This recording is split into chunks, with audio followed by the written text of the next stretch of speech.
It's another beautiful Sunday afternoon. This is Rubbin Minds. Welcome. My name is Ebuka Obuchende. Thanks a lot for joining us.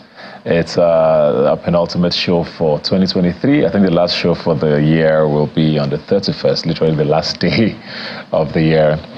What a year it's been. So much has happened this year. It even feels like it was 2 years packed into one, thinking about the elections, how the year started with all of the fuel and the cash and all of the scarcities. And it looks like we're back there again. It looks like we're ending the year the way we started it, with all of that unfortunate incidents that happened or that bedeviled Nigerians. The Christmas season is definitely hot in the air. Tomorrow is Christmas Day. If you live in Lagos or anywhere around it, you definitely have felt the traffic and all of the chaos and noise that has come with the season. Dirty December, like we like to call it, is in full swing. If you're anywhere else across the country, I hope you're having fun as well. Hope the traffic is not as hectic as it is here in Lagos, but ultimately in a time when, like I've been saying on the show, people are finding it really hard to just get by, considering how tight the economy is. I hope you find some joy. I hope you find some time to just spend with family and friends and enjoy the season in the best way that you can. We're going to start off the show today looking back at the year that has been, focusing first, of course, on entertainment. It's been quite a year for Nollywood, for the music industry and everything around that. In a year that has been tough for a lot of people, those seem to be a few of the sectors for Nigerians that have, given us joy and giving us at least something to brag about in the face of all the storm. I'm joined here by Biduni Oladayo, who's a film director. Thanks for being here today. Thank you for having me. Very well. Like I said, with Nollywood, it looks like it's been a pretty decent year. Yeah. On the one hand, there's an argument that it looks like the cinema culture is slowly dying. One, because of what the economy has become. Disposable incomes are not as easy to come by anymore. Not everybody has 1,000 or 1,500 or 2,000 naira, whatever the price is, to go sit down in the cinema and just watch a movie for 2 hours. They'd rather use that and add to their Uber money or whatever they're going to the market with. So we're seeing that happen. Then, of course, on the other hand is the fact that the streaming platforms have made people a lot more hesitant to want to go out to see anything when you can just do that in the comfort of your homes now. But when it comes to the creativity of things, it looks like we're seeing a lot of people thriving. We've seen records being broken on the streaming platforms. In cinemas now, a few movies have come out at the end of the year that are sort of giving people hope again. How would you rate the year as a whole when it comes to Nollywood? I think I'll just start by looking back, like, let's say 6-7 years ago. Like, having a Nigerian movie on Netflix was a big deal. Like, it was movies on Netflix. But now look at 2023, like, there's so many movies, not just on Netflix, there's Prime. There are other streaming platforms that are also, like, flocking into Nigeria. So it's really, really, really interesting to see that the industry has grown to that point that now a movie going on Prime Video on Netflix just looks like another movie now. And there are even Netflix originals, a lot of them, they are Prime originals, and I just see a very, very, like, bright future for the industry in general. What stood out for you this year? Because we saw movies like The Black Book, I believe, breaking all these records, and I think it got to number 3 globally, something that is unheard of. We have one that's out now that I think is number 1 non-English speaking on Netflix as well. We see Breath of Life that just came out that sort of gave a different feel of what Nollywood could look like. It's not your regular film like a lot of people have said, beautifully shot. It's a simple story, but a lot of people have said, for the first time I watched a Nollywood movie and I cried. So it's like quality even has improved, hasn't it? Personally, my philosophy towards Nollywood movies has always been great story. I think story's king every time. And yes, I understand the fact that we want to look like Hollywood with VFX, visual effects, shooting guns, but there's still that space of telling, like, really, really, really authentic stories that resonates with people. And I see that we really explore that, not just authentic stories, our own stories. Look at movies like Jagu Jagu, it was very, very, very indigenous, and everyone connected with it. Let people see our culture. Yes, we see Harry Potter and the rest, but have they seen our own our own Harry Potter or our own superheroes and the rest. So I'm really, really glad that we are really awakening in that direction of accepting our own stories, accepting our own cultures, and pushing that out to the world. I think that's what will make the world really eventually listen to Africa and listen to Nollywood. At the end of the day, we sticking to our own story. We can never be like them. We have to be like our own self. Yeah. I've always wondered, what do you think the issue with Nollywood has always been? And I use issue very loosely because people have always said, talks a lot about quality. Yeah. Is it a money issue? Maybe the budgets have not been good enough, so we can't explore all of the avenues that we want. Or is it a story issue, like you've mentioned now? Because people will think we have a lot of stories, right, to tell. But sometimes when you watch the movies, people are wondering, maybe the scripting wasn't great, or the story is not believable. So is it a stories issue, or is it a money issue? And that has probably bedeviled the industry for a while. I'll just put a disclaimer. This is my personal view. I personally feel it's a skill issue. Okay. Like, we don't have enough human resources to create the level of movies and level of stories like we want to create in Hollywood. Like, for example, I would say, visual effects is really, really getting a lot better now. But like some years back, every visual effect has to be done outside of the country, and that will now involve like more budgets and the rest. So I believe if we have more trainings for more people, yes, there are a lot of film schools popping up now. I feel like we need people to be trained for the industry a lot more now. There's now a lot of diversification in the industry now. Before, everyone just wanted to be a director, but now you're seeing people focusing on color grading, people focusing on script writing, their first ADs. Like, those departments are not, they don't have enough light upon them, so people don't really fancy going into those industries, but it's the full team that eventually makes a great movie. So I feel we need more human resources. It's not really a budget issue. If we have more people indigenously making our films and they are really, really skilled at it, we'll be able to make great films even with less budget also. Yeah. But budget is also a factor. I would not write that. I won't write that out. But I just feel human resource, personally, from my point of view, would be, I think, is very, very high on the list. Yeah. I want to talk about the individuals now, just a little away from the industry as a whole. And it looks like this year a lot of women seem to have led the pack. Yes, we had a lot of great films. Yeah. Blood Vessel, Black Book was sort of produced by men. But Breath of Life, for example, Ecuador, I think, was the producer. We have 3 movies in the cinemas now who are backed by 3 female Amazons, Funke Akindele, Tony Abraham from Malaika, and I think Messi Aibe. These are all women driving, and making a lot of noise, and people are, trying to rush to see each of them at the same time, we've always had women directors and women producers and women filmmakers, but did you think anything different shifted this year in sort of how they approach their work? As some people say, so for example, this has been Funke Akindele's best work. Yes, I've heard that as well for Tony Abraham and Malaika. So it's like, what happened this year with the women, you think, maybe? First off, I've always heard this saying, like, women make better directors. Maybe because they really have like a soft spot for story, as opposed to men being extremely too technical or want to get the right angle, want the shot to move from. So I think personally, I feel it's a good step in the right direction. We need more women in the industry, especially on the front line, like producers, as directors and the rest.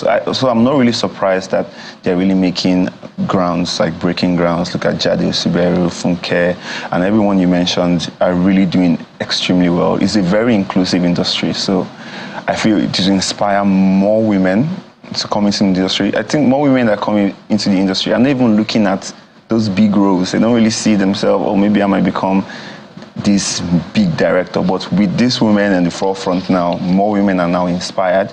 I also want more women to go into the line of cinematography.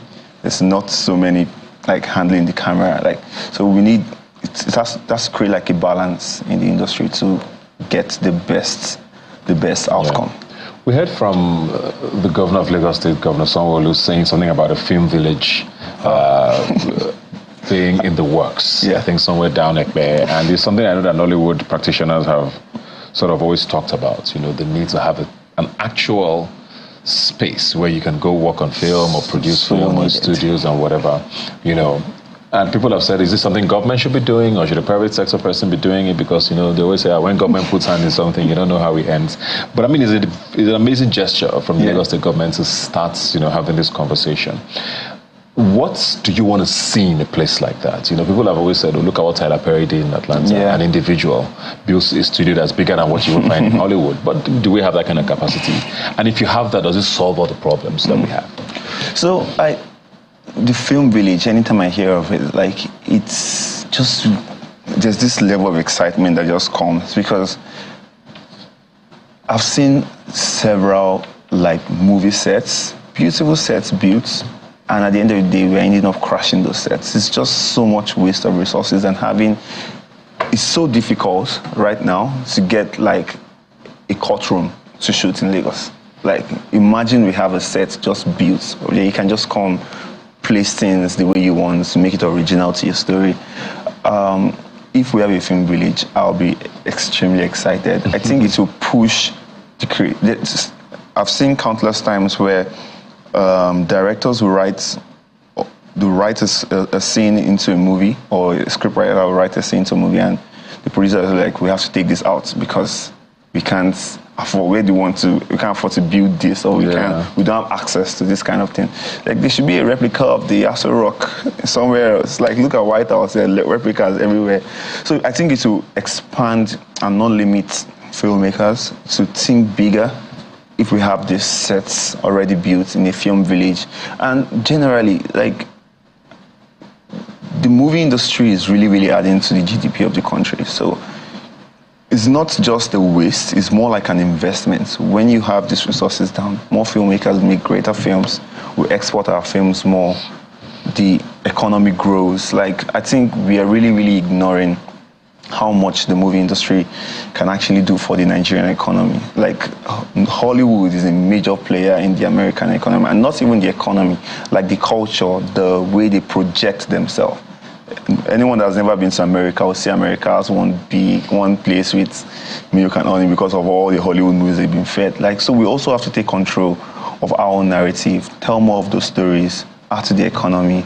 And one thing that will make people even want to create those kind of movies would be having a space like a film village. Yeah. So I would really, really please, they should do it. I'm rooting for that project. Hopefully it doesn't take too long. But I actually agree that it's a great initiative. What do you think about this theory that, streaming might be doing more harm than good in the long run to, the industry here, where, I've talked about what's happening with cinema now. That culture is being affected, obviously, because, like I said, you sit in your home, you watch things whenever you want, not having to put yourself to the time the cinema is airing it. Even some filmmakers love the idea of not having to go and negotiate and have this, cinemas industry, cinema owners take percentages of your earnings and all of that. But also on the other hand, because of this quick consumption culture where you watch a thing and you're done with it, people shoot a series sometimes for half a year. People consume it in 5 hours. Fantastic. They're like, when is the next season? You're like, I worked hard for this thing, Do you think it's going to affect, the culture of, film here? Or because we have a home video background anyways, it doesn't really matter? I think the main thing we are actually talking about here is technology. The way technology, really revolutionized, industries. There was a time when the digital camera came out, painters were really upset. So the same way, now there's AI. So streaming platforms is just another level of technology that just came out. And I know we want to maintain the cinema culture, but we can't fight it. We just have to look for a way that we can harness streaming to still portray the same emotion and the same culture that we've always had with cinema. Because I don't see it going anywhere anytime soon. It's going to remain. But another thing is, I've seen one of the advantages of streaming platforms that I've gone back to watch some of those films over and over again, as opposed to being in cinema that's just there for a time slot, and then you'll be like, I wish I can watch this movie again, and you can't just easily go back. So that's its advantage. That's its disadvantage. But streaming is here to stay. It's not going anywhere. I don't think we should be trying to battle. We can't fight it. I think the benefits outweigh whatever people might be thinking about. What movie did it for you this year, or movies? If you had like a top film of 2023, what would it be? I think the ones that still very fresh in my memory would be Breath of Life. I saw it just like last week. And blew your mind, didn't it? Like it just really, I was like, yes, this is what we're talking. This is what I've been talking about. Like, I just want a really great story that can grab the audience and that can remain in your mind for a long time. Like, that story was just very powerful. And I think it's on the top of my list at the moment. I think another one would be Jagun Jagun, because of how they kept it indigenous and original to our culture, and the story was still very intense, and it's captivating. Trying to remember the rest. Gangs of Lagos was this year. Gangs of Lagos was great. Also, I really loved it. The fact that we're showing the other side of Lagos that no one will really the gritty side talk about like that. I was going through the website, theconversation.com, and they had the top 4 most remarkable films of 2023. They said The Trade. The Trade. By Jade Oshibero. Of course, Mami Water by C.J. Obasi, which was considered for the Oscars. Completely different kind of film on so many levels. We had The Black Book, of course, by Edith F. Young, and like Jagun Jagun, which you talked about as well. What do you think of those 4 films? Let me start with Mami Water. There's this narrative that goes around that there's a certain type of movie that Nigerians love to watch. Nigerians just want to laugh. We just want to be happy. You just want comedic film or romantic films. But a film like Mami Water, it's actually from like a different perspective entirely. And I really appreciated that CJ went in that direction to tell like stories that we rather see as evil, or rather see as external. And just like the way I was saying, like we need to have our own superheroes. Like Mami Water doesn't necessarily mean it's evil, even though we see it as like a deity and the rest. And it beautifully told a story, beautifully shot.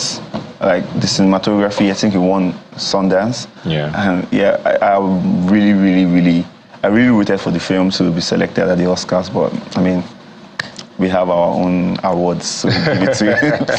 We're almost there. I really enjoyed a lot of the films on this. And what you talked about, what's it called? The Breath of Life. And I think one thing that stood out for me, which also stood out for me with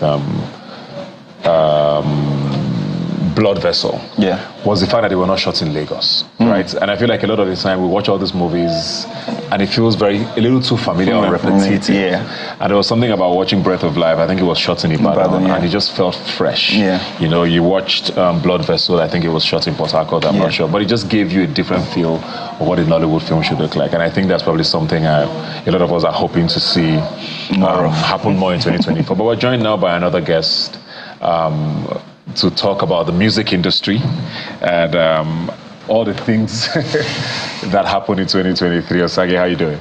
Good, I'm good. How are you guys doing? Very well, thank you. The music industry this year killed it, using that word for those who understand, you know.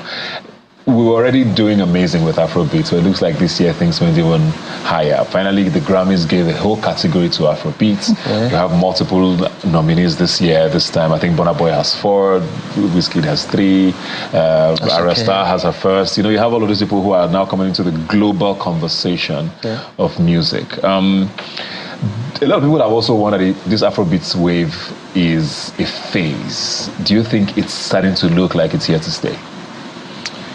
I mean, I would not say that, because I'd like to give more credit to our creators, that's the producers, the songwriters. I'm a part of the community that create behind the scene. I'm an A&R, so I know what's going on behind the scene. I know that we don't play, we don't sleep, and even that's why you see that this year there's no being like a particular spike from our end. I mean, Tyler did the thing for us for Afrobeat, thank God for that. But from our end, there's no being like, oh, that guy that's, you know, I mean, the last song that went global that we had is Calm Down, right? So, but regardless, we're floating really nice, you know. There are more opportunities coming, like you said, the Asha Cares and the Arista. So like we're very fine. I don't see it going out of style anytime soon. Afrobeat is just starting. That's to say it. There's also people who are worried about, you know, the genre getting watered down now. You know, you're starting to have a lot of foreign influence. I mean, which is good because it's what takes it global, right?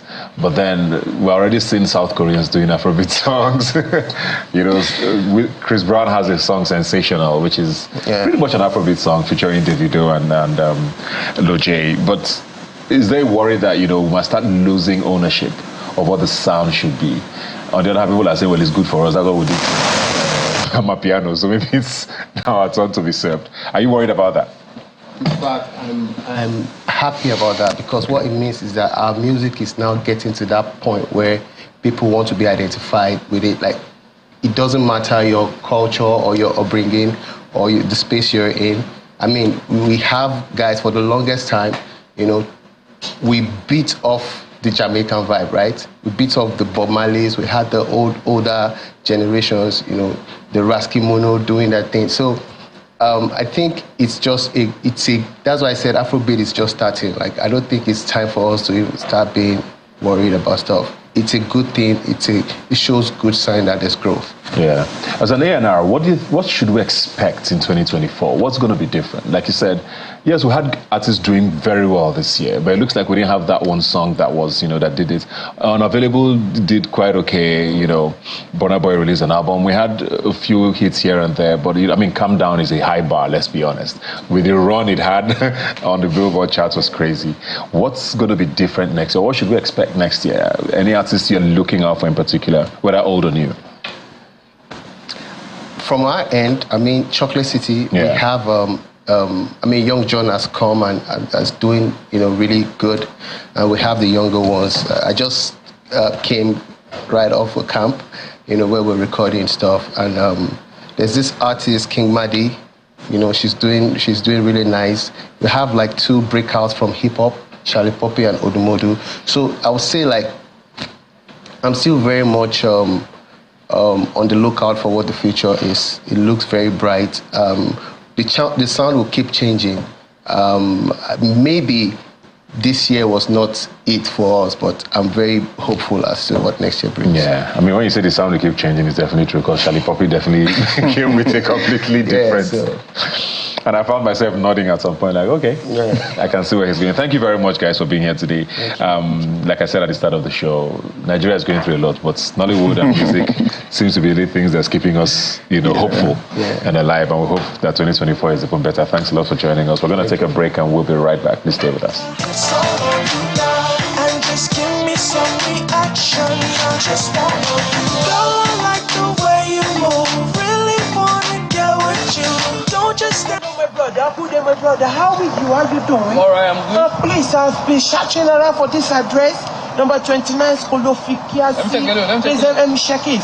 I've searched and searched. Yeah, it's just a blue gate around the corner. That blue gate? Yes, I saw over it. there. Yeah, that, I should go back there? Yes, please. Yes, okay, please. Thank you so much, my brother. Thank you. Hello, my brother. I don't know your bag yet. No, why don't you bag there? What's bad? Báwo ni mo ti awa sumo mi Yorùbá. Ọmọ mi wo ni Yorùbá? Ọmọ Ọ̀ṣun le mi. Ọmọ Ọ̀ṣun? Bẹ́ẹ̀ni. Bàbá ọkọ mi ni ẹ́. Bàbá ọkọ mi ni ẹ́. Ọkọ mi is from Osun State. Are you serious? Bẹ́ẹ̀ni mo sọ fún ẹ, ọkọ mi is from Osun State. So wá túmọ̀ kan, ìyá tó bí bàbá mi, ọmọ Ọ̀ṣun ni. Dáàdì ń kọ́, ọmọ mi ń kọ́, ògbólé ń kọ́, ìyàwó ń kọ́, tó ti mọ́ rè. Mọ̀ ṣe ìkọ̀ burúkú. Ìyẹn tó fi sétí wọn fi sétí o. Yes, man.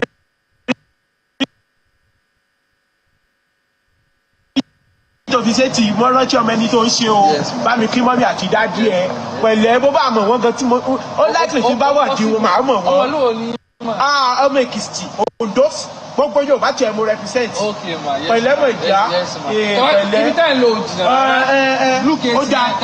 Wọ́n ti lọ tí bá ti kúrò máa wá bẹ̀ máa gba nọ́mbẹ̀. Okay, ma. Mo lọ́mọ kan lé fún ẹ. Ẹ máa mọ́rẹ̀jì. Pẹ̀lẹ́ mọ̀ ìjà. Gbọ̀wọ́. Yorùbá àtàtà. Yorùbá àtàtà. Take care. Ọmọ Yorùbá máa ń fà Welcome back, as I'm joined here now in the studio by content creator of Olagadi Banks. Thanks for being here today. Merry Christmas. Thanks for having me, Buka. Merry Christmas. Merry Christmas in advance.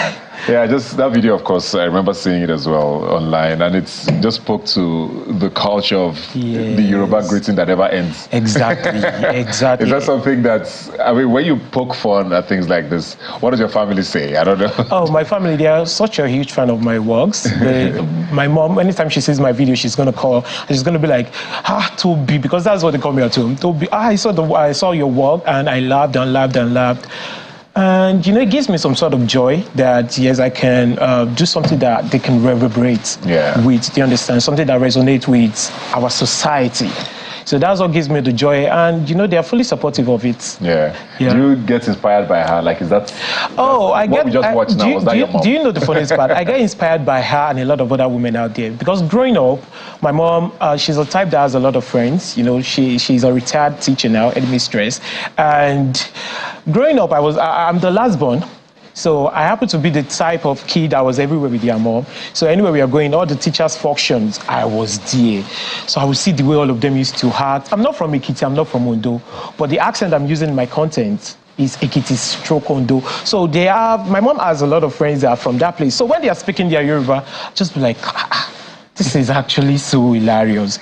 This is actually so hilarious. So at the end of the day, when I wanted to start making this type of content, I said, I want something that will resonate with a lot of Yorubas watching it, a lot of Africans. So I don't want something that, okay, when Yorubas see it, it's only Yorubas that will feel like, okay. I want something that Africans generally will see and feel like, okay, this is something I've seen. This is one woman down the street. This is another woman in our church. I think everybody knows a woman like Do you get? So there's no way you can escape that. Yeah. What made you go into content creation?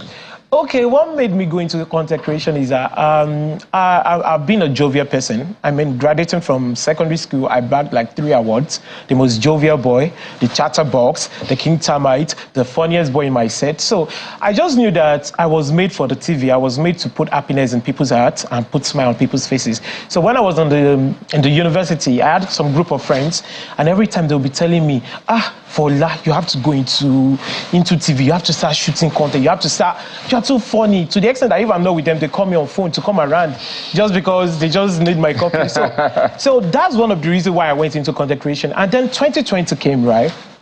COVID, which was like a self-discovery year for a lot of people. Because, I mean, I had it in me, but I never thought I would want to create content. I was still in uni that time.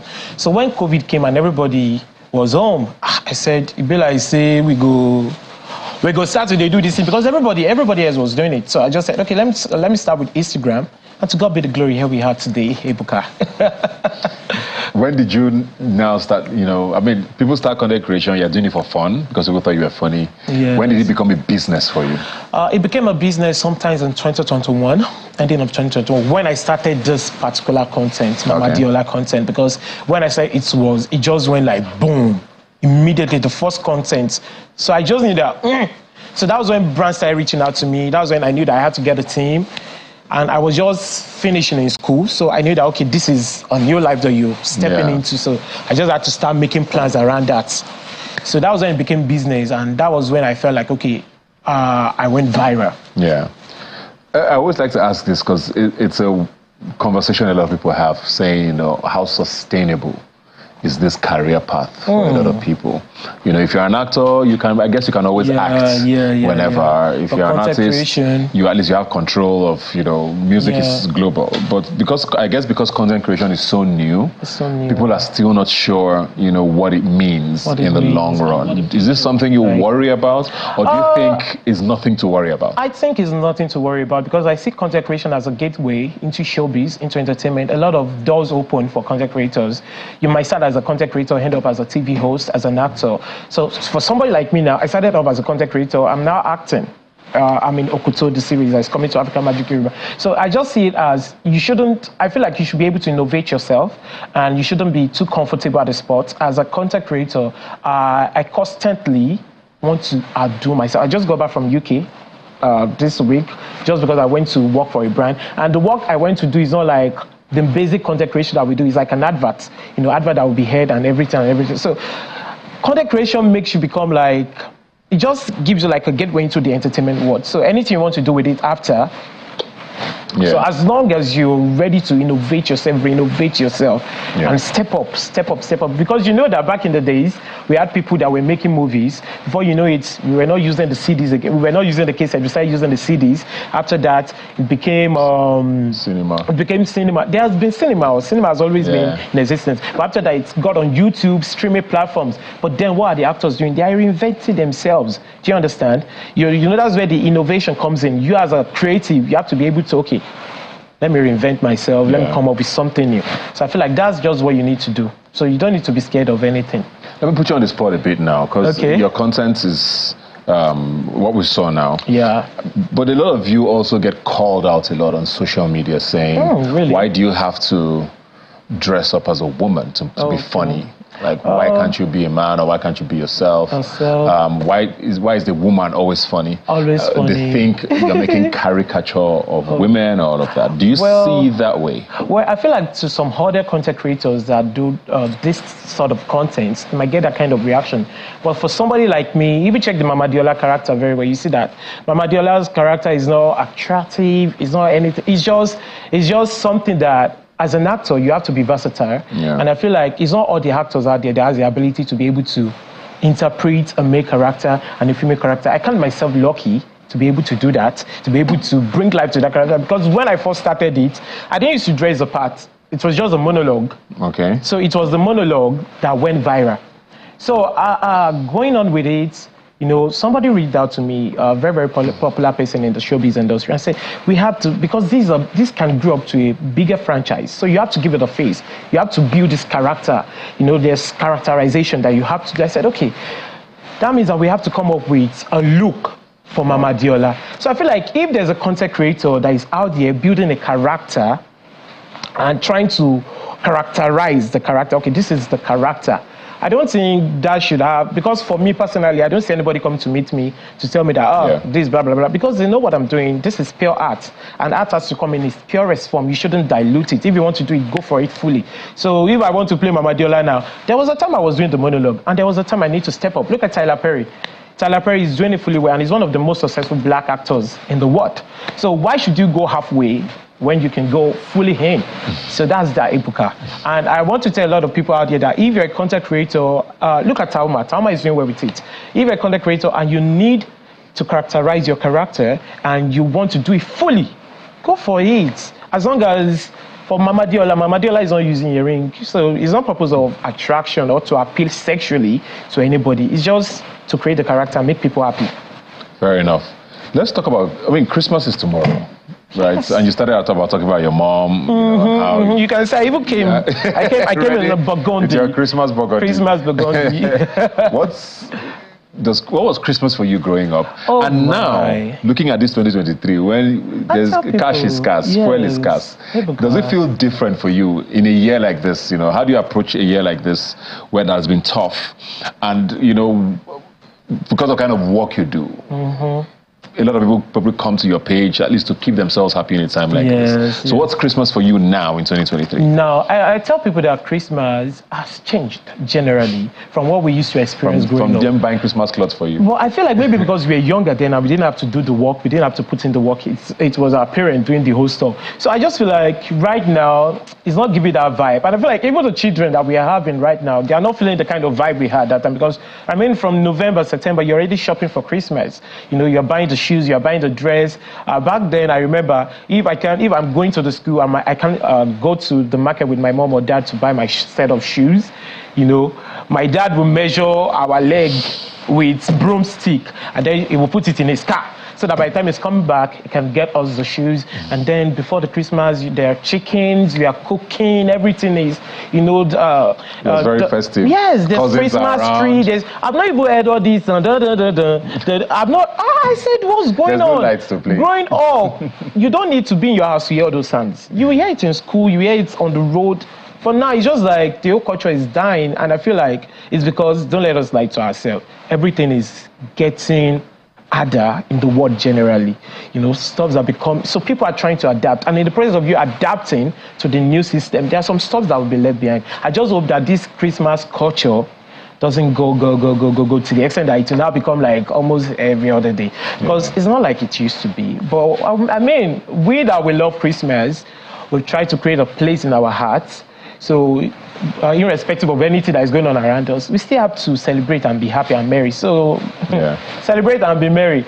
And as a content creator, when I was on the UK, I did Christmas content in the UK. So, you know, that's still to put some vibes out there that about Christmas. So that's what we can do. Just let everybody share happiness. That's what Christmas is about, right? Love and happiness. At the end of the day. Well, how would Mama Deola celebrate Christmas? Oh, God. As Mama Deola, what would her Christmas look like? Oh, the way Mama Deola will celebrate Christmas. First of all, Mama Deola is a generous person. I don't know, some people might say otherwise. But Mama Deola is a generous person. And talkative. And talkative, yes. So Mama Deola is the type of person that will make sure she calls everybody. Olani Christmas, wow. You know, she's the type that will sing carols in church. She's the type that will want to rehearse, you know, that will use her rehearsal to disturb the whole house, silent night. You know, Mama Deola is just a fun person. And then the food part, she's going to make sure she distributes food to our neighborhood. Yeah.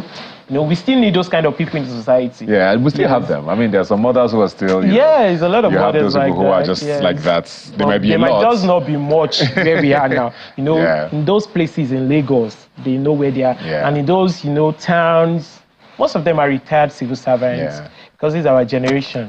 Everybody's just about themselves. What should we look forward to from Folagade Banks in 2024? Very quickly. What they should look forward to. That's why you say look forward. So let them look forward to it. Don't let us spill it. But I feel like I'm working on a series, a Mama Deola series. Oh, nice. Yes, a Mama Deola series. So you guys should watch out for it. We are working with quite a number of sponsors, you know, so that we can give them a full experience. Do you understand? A full experience of that Mama Deola. Some people don't want to watch the 1 minute video. They want a proper storyline. They want a proper storyline that they can watch before they go to work, and when they come back, they will continue. You know, they just want to live in that life. Yeah. You know, that's what we do. You know. I mean, good luck. That's how Madia started. Madia started that way until I'm very billionaire today. You get. Wishing you all the best. Thank you very much for joining us. And Merry Christmas. Wish you a great 2024, and hopefully see you again here sometime. Thank you so much. All right, we're going to take a break and we'll be right back. Please don't go away. This is the season. Christmas is coming.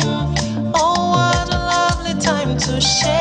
Yes, indeed. On 1 December, it's the month of celebration. If you are a Nigerian, you've definitely had a variation of that song at some point in your life. It's always sort of our own local Christmas carol that prepares you for the season. I'm joined here now by J6. Thanks for being here today. Thank you so much. Before we go on, how did you put that group together? Because a lot of you there are like reality stars, vocalists and all of that. Individual talents, you know, coming together. We've been on different talent shows, so we decided to like come together to put, you know, this amazing really group together. And it's been like, I think 5 years now. So yeah, we've been, you know, now there's a lot of synergy, understanding, you know, each person, understanding each person's strengths and weaknesses. So yeah, global domination is the big dream. That's what I like to hear, man. What's Christmas looking like? Well, first of all, traffic. First of all, in Lagos, we can't. Very dirty indeed. Yeah, but I mean, Christmas is always fun. There's always this thing about Christmas, you know. I mean, the parties, the activities. I mean, you can decide to sit at home, or you can decide to go outside and have fun. So, but Christmas is always like jolliment and merry and everything. So yeah. Yeah. Speaking of jolliment, I mean, like I said at the start of the show, it's been a tough year for a lot of people, and I think people are just searching for joy. Or it's fun wherever it is, and that's why he's here today. We just want to, you know, use the opportunity to just lighten the mood a bit, prepare you for tomorrow. I know a lot of you are going to be spending the day with family and friends, wherever you are across the country, just to taking the best of Christmas, and G6 is going to be giving us a few Christmas carols here. We want to sign up the show today on just a warm note, and hopefully you'll enjoy it wherever you are. G6, take it away. Yeah. Okay. The first Noel, the angels did say, wonderful shepherd, certain in fields where they lay, in fields where they lay, and keeping the sheep on a cold winter's night. There was so deep. Noel, Noel, Noel, Noel. Born is the King of Israel.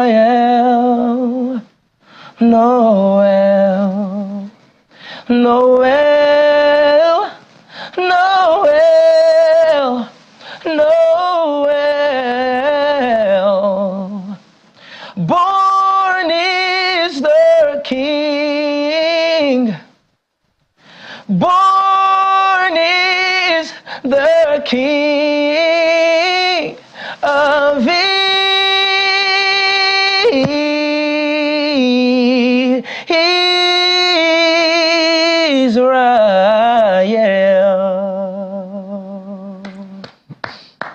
If I could sing, it would have been over for all of you. That was beautiful. Do you have another one for us? This is popular one, of course. Made popular by the legend, Mariah Carey. So let's see if that's a tough challenge. Oh, holy night. I'm not going to sing like Mariah Carey. I beg you. The Queen of Christmas. Right. Comes out every Christmas. Okay. And it goes back. Okay, let's do it. Oh, holy night. The stars are brightly shining. It is the night of our dear Savior's birth. Long lay the world in sin and error pining, for your peace, and soul felt his word. A thrill of hope, and new and ever pining for yonder praise, the new and glorious morn. Fall on your knees, oh, hear the angels' voices. Oh, night divine, oh, night where Christ was born. Oh, night divine, oh, night, oh, night divine.